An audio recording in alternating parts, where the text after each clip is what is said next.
दोस्तों, कैसे आप सब। उम्मीद है कि आप लोग अच्छे होंगे। चलिए आप पढ़ते हैं केमिस्ट्री के प्लास्टर ऑफ पेरिस के बारे में। आप लोग जुड़े हैं अपना साइंस से, जुड़े रहिए अपना साइंस से। और केमिस्ट्री बोर्ड एग्जाम के लिए बहुत इजी तरीका से पढ़ा जाएगा। तो चलिए यहाँ पे देखते हैं इसके बारे में। प्लास्टर ऑफ पेरिस किसे कहते हैं, बहुत आसान भाषा हिंदी में पढ़ेंगे। तो इसका रासायनिक नाम क्या होता है? कैल्शियम सल्फेट और हाइड्रेट होता है। यानी कि इसका रासायनिक नाम क्या होता है? कैल्शियम सल्फेट और हाइड्रेट होता है। और इसका सूत्र क्या होता है? तो CaSO4 इंटू 1/2H2O। यानी कि यहीं पे कहने का अर्थ हुआ कि कैल्शियम सल्फेट, यानी कि कैल्शियम सल्फेट हुआ और हाइड्रेट का मतलब हुआ आधा जल हुआ। आधा जल यानी कि हाफ। 1/2 का मतलब आधा होता है, तो अर्ध हाइड्रेट। तो यहाँ पे उम्मीद है कि आप लोग के समझ में आया होगा। तो यहाँ पे देखते हैं, इसे अर्ध जलयोजित कैल्शियम सल्फेट भी कहते हैं। अर्ध जलयोजित का मतलब हुआ कि आधा जल। आधा जल का मतलब हुआ कि हाफ। तो वही कह रहा है कि यहाँ पे अर्ध जलयोजित कैल्शियम सल्फेट कहा जाता है। किसको कहा जाता है? तो प्लास्टर ऑफ पेरिस को। यानी कि इसका दूसरा नाम क्या है? अर्ध जलयोजित कैल्शियम सल्फेट। आगे देखेंगे दोस्तों। यहाँ पे प्लास्टर ऑफ पेरिस को संक्षेप में POP बोला जाता है। यानी कि प्लास्टर ऑफ पेरिस को POP बोला जाता है। यानी कि POP बोला जाता है। यहाँ पे हम लोग बोलते हैं लोग कि POP हो गया है, तो हाँ POP हो गया। तो वही होता है प्लास्टर ऑफ पेरिस। इसका रासायनिक सूत्र क्या होता है? तो CaSO4 इंटू 1/2H2O। इसका रासायनिक नाम क्या होता है? कैल्शियम सल्फेट और हाइड्रेट होता है। तो उम्मीद है कितना आप लोग को समझ में आया होगा दोस्तों। तो चलिए आगे देखते हैं इसको बनाने की विधि। इसको कैसे बनाया जाता है इसके बारे में देखेंगे। तो जब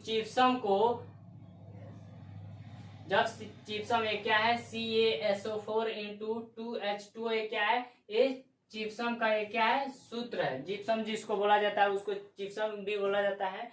तो उसको जब हम सिल्वर के बर्तन में गर्म करेंगे, तो ये कितना पे गर्म करेंगे? 373 केल्विन, क्या 100 डिग्री सेल्सियस पे इसको गर्म करेंगे। 373 डिग्री केल्विन या 100 डिग्री सेल्सियस पे इसको गरम करेंगे। तो ये क्या होगा? टूट के बिखरेगा। कहाँ? ये टूट के बिखरेगा। तो ये क्या बनाएगा? ये बनाएगा प्लास्टर ऑफ पेरिस बनाएगा। जब हम जिप्सम को गरम करेंगे, जिप्सम को सिल्वर के बर्तन में गरम करेंगे, कितना पे? 373 केल्विन या 100 डिग्री सेल्सियस पे इसको जब गरम करेंगे, तो क्या बनाएगा? प्लास्टर ऑफ पेरिस, यानी कि POP बनाएगा। यानी कि POP बनाएगा। तो यहाँ पे CaSO4 क्या है? जिप्सम है, जिसको बोला जाता है जिप्सम। यहाँ पे लिख दे रहा है,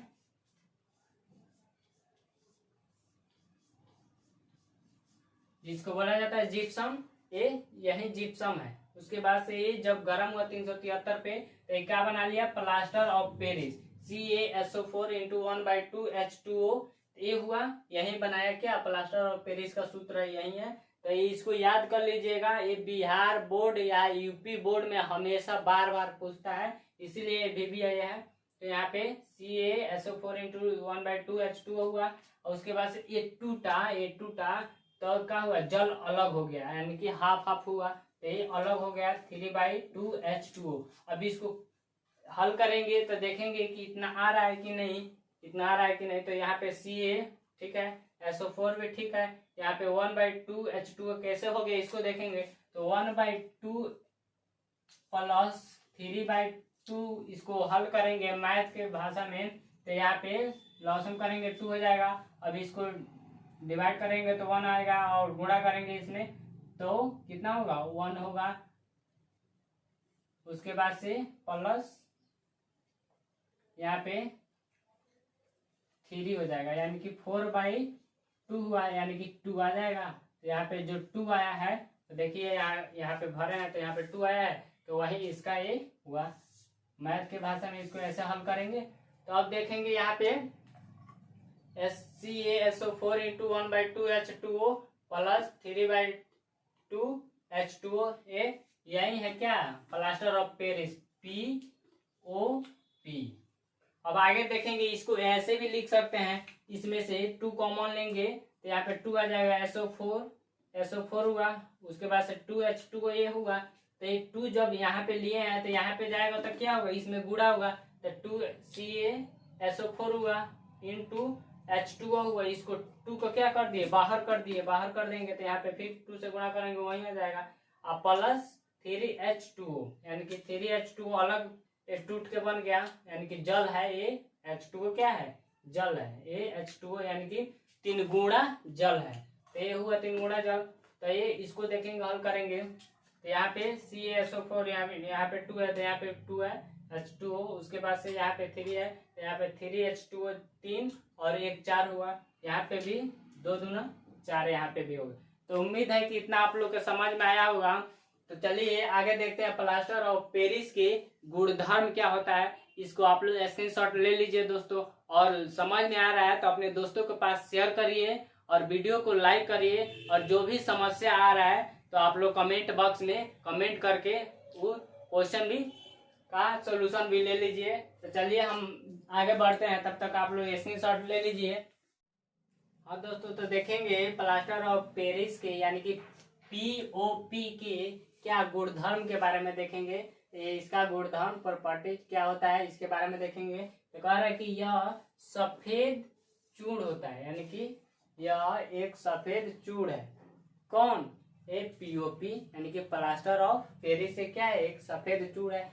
उसके बाद से प्लास्टर ऑफ पेरिस का सूत्र क्या होता है, CaSO4 इंटू 1/2 H2O होता है, प्लस 3/2 H2O होता है। तो इसको जब हम क्रिया कराएंगे, क्रिया करेगा तो क्या बना लिया, जिप्सम बना लिया। तो देखेंगे इसको क्या बोलेंगे, प्लास्टर ऑफ पेरिस, इसको बोलेंगे प्लास्टर ऑफ पेरिस। इसको POP भी बोला जाता है, ये ध्यान में रखिएगा। पूछेगा एग्जाम में POP किसे कहते हैं, तो आप लोग घबरा जाइएगा, तो वहां पे याद करिए, P से प्लास्टर, O से ऑफ और P से क्या, पेरिस, यानी कि प्लास्टर ऑफ पेरिस, जिसका रासायनिक नाम क्या होता है, कैल्शियम सल्फेट और हाइड्रेट होता है। इसका सूत्र क्या होता है, CaSO4 इंटू 1/2 H2O, जिसको अर्ध हाइड्रेट भी बोला जाता है। तो यहाँ पे उम्मीद है कितना समझ में आया होगा। जब ये प्लास्टर ऑफ पेरिस क्रिया किया तो इसका जो अणु है 1/2 अणु, इसका अर्ध अणु है, अर्ध जलयोजित भी इसे कहते हैं, किसे, प्लास्टर ऑफ पेरिस को। तो ये क्या बना लिया, ये जब क्रिया करके बना लिया जिप्सम, इसको बोलते हैं जिप्सम। ये जिप्सम का भी सूत्र एग्जाम में पूछता है, इनमें से कौन जिप्सम है, तो CaSO4 इंटू 2H2O क्या है, जिप्सम है। तो जिप्सम का सूत्र है, तो इतना ध्यान में रखिएगा, कॉन्फ्यूज 1/2 लग जाएगा इसी में, तो क्या हो जाएगा, ये हो जाएगा प्लास्टर ऑफ पेरिस का सूत्र, यानी कि POP का सूत्र हो जाएगा। यहाँ पे देखेंगे, इतना तो उम्मीद है कि समझ में आ गया होगा। तो आगे इसके देखेंगे, ये प्लास्टर ऑफ पेरिस का सूत्र है, इसको हम ऐसे भी लिख सकते हैं कि POP को यानी कि 2CaSO4 इंटू H2O, इसको ऐसे भी हम लोग लिख सकते हैं। हाँ दोस्तों, इसको plaster of Paris CaSO4 into 1/2 H2O लिखे, या इसको 2CaSO4 इंटू H2O लिखे, ये दोनों एक ही होता है। तो इतना भी ध्यान रखिएगा, आप लोग गलती मत करिएगा। तो इतना उम्मीद है कि आप लोग को समझ में आया होगा। और जो जिप्सम है तो CaSO4 इंटू 2H2O किसका सूत्र है, जिप्सम का होता है। तो जो जिप्सम होता है, जिप्सम, इसके सुन लीजिए, एक क्रिस्टलन होता है, एक क्रिस्टलन होता है। अब जिप्सम के बारे में देखेंगे कि जिप्सम कहाँ से आया, कैसे क्या हुआ, कैसे हुआ। तो जिप्सम जो है, एक पेरिस जो होता है, पेरिस में एक पर्वत है, उसी पर्वत से निकाला गया है जिप्सम। उस पर्वत का नाम क्या है, तो चलिए यहाँ पे लिखते हैं मार्टन मात्रे, मार्टन मात्रे, जिसको इंग्लिश में मार्टन भी बोला जाता है, मार्टन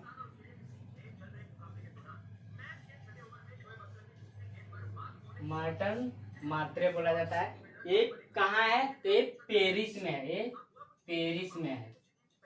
पेरिस में एक पर्वत है जिसका पर्वत का नाम क्या है? मार्टन मात्रे पर्वत का नाम है। उसी पर्वत से जिप्सम को निकाला गया और जिप्सम से ही बना है प्लास्टर ऑफ पेरिस। और प्लास्टर ऑफ पेरिस कीजिए क्या? तो जिप्सम बना, यानी कि जिप्सम से ही बना है क्या?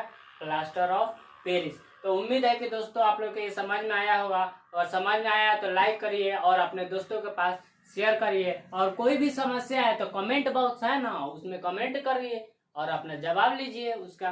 तो चलिए आगे बढ़ते हैं इसके अब उपयोग के बारे में। प्लास्टर ऑफ पेरिस का उपयोग क्या होता है उसके बारे में चलिए देखते हैं। आगे इसको स्क्रीनशॉट ले लीजिए। हेलो दोस्तों, आगे देखेंगे प्लास्टर ऑफ पेरिस यानी कि पीओपी का उपयोग कहाँ कहाँ करेंगे उसके बारे में चर्चा करेंगे। यानी कि पीओपी का यूज कहाँ कहाँ है उसके बारे में चलिए चर्चा करते हैं। तो इसका उपयोग खिड़कियों दरवाजों के छिद्रों को बंद करने में, यानी कि जो खिड़कियां होती है, दरवाजा होता है, तो उसमें जो छिद्र होता है यानी कि छेद होता है, उसको क्या बंद करने में किया जाता है। किसका उपयोग? पीओपी यानी कि प्लास्टर ऑफ पेरिस। उसका सूत्र क्या होता है? तो CaSO4 × 1/2H2O होता है, या 2CaSO4 × H2O होता है। तो उम्मीद है कि इतना आप लोग को समझ में आ रहा होगा। और जिप्सम का सूत्र क्या होता है कमेंट में कमेंट करके दीजिए उसका जवाब। चलिए आगे देखते हैं। इसका उपयोग खिलौनों, सजावट के सामान, मूर्तियों तथा इसके सांचे बनाने में होता है। यानी कि जो पीओपी का उपयोग होता है, खिलौना जो होता है, खिलौना उसमें होता है, सजावट के सामान होता है उसमें इसका उपयोग किया जाता है। उसके बाद जो मूर्तियाँ का सांचा होता है, मूर्ति बनाया जाता है, मिट्टी की मूर्ति, उसके जो सांचा का सामान होता है उसको बनाने में प्रयोग किया जाता है। किसका? ये पीओपी यानी कि प्लास्टर ऑफ पेरिस का उसमें प्रयोग किया जाता है। आगे देखेंगे अग्निरोधक पदार्थ बनाने में किया जाता है। यानी कि जो अग्नि यानी कि अग्निरोधक यानी कि आग जब लगता है उसमें अग्निरोधक पदार्थ बनाने में, यानी कि जो आग उग लगता है उसमें भी इसका प्रयोग किया जाता है। इसको रोकने के लिए, इसको जो आग लगता है उसको रोकने के लिए इसका भी प्रयोग किया जाता है प्लास्टर ऑफ पेरिस का। उसके आगे है दीवारों को चिकना करने में। और पिछले ही आगे बताए हैं कि जो दीवार होता है हम लोग बोलते हैं कि पीओपी हो गया दीवार, तो नहीं, ऐसे करके उसमें भी किया जाता है। किसमें? दीवारों में जो पीओपी किया जाता है ताकि वो चिकन फ्रेश हो जाए। आगे देखेंगे उसके बाद से कह रहा है कि एवं दीवारों पर अलंकृत अभिकल्पों को बनाने में, यानी कि जो चित्रोत्र बनता है दीवार पे, डिजाइन करता है, तो किसके कारण करता है? पीओपी के कारण है कि पीओपी लगा देते हैं उसके बाद से डिजाइनिंग करते हैं। उसके आगे देखेंगे प्रयोगशालाओं में उपकरणों के वायु अंतरालों को सील करके वायुरोधी बनाने में, यानी कि जो प्रयोगशाला में उपकरण होता है, बहुत सारा उपकरण होता है, अनेक तरह के उपकरण होते हैं, उसको क्या करते हैं? वायु अंतरालों में उसको सील करके, यानी कि सील करके मतलब हुआ कि उसको पैक करने में, वायुरोधी बनाने में होता है। यानी कि उसको सील पैक कर देंगे ताकि वो वायुरोधी यानी कि वायु उसमें प्रवेश न करे, उसमें भी उसका प्रयोग किया जाता है। कि इसको पीओपी। और ये आप लोग को उम्मीद है कि आप लोग के ये वीडियो समझ में आ रहा होगा। अगर समझ में आ रहा है तो लाइक करिए, कमेंट करिए। और इसका उपयोग एक और महत्वपूर्ण चीजों में किया जाता है। किसमें? तो आप लोग कमेंट करिए। और नहीं पता है तो चलिए बताते हैं। जो हम लोग को हाथ पैर टूटता है तो उसमें भी क्या करते हैं? प्लास्टर ऑफ पेरिस का ही उपयोग करके जो हड्डियां होता है, हड्डी टूटी हुई हड्डी को क्या करते हैं? सही जगह पे ला करके प्लास्टर ऑफ पेरिस चढ़ाया जाता है ताकि हड्डियां सही हो जाए और आदमी नॉर्मल चलने लगे। यानी कि टूटी हड्डियों में भी प्लास्टर ऑफ पेरिस का उपयोग किया जाता है। तो उम्मीद है कि ये वीडियो आप लोग के समझ में आ रहा होगा। तो ये है केमिस्ट्री के जो बोर्ड एग्जाम है, बिहार बोर्ड, उसमें भी पूछता है ये प्लास्टर ऑफ पेरिस के बारे में। एक अध्याय 2 केमिस्ट्री का अध्याय 2 अम्ल एवं क्षारक एवं लवण का ये टॉपिक आज यहाँ पे खत्म हो गया। चलिए इसके आगे मिलते हैं वन शॉर्ट वीडियो में। आप लोग इस वीडियो को देखना ना भूले दोस्तों। आगे मिलते हैं वन शॉट वीडियो में, आप लोग इसका स्क्रीनशॉट ले सकते हैं। मिलते हैं अगले वीडियो में।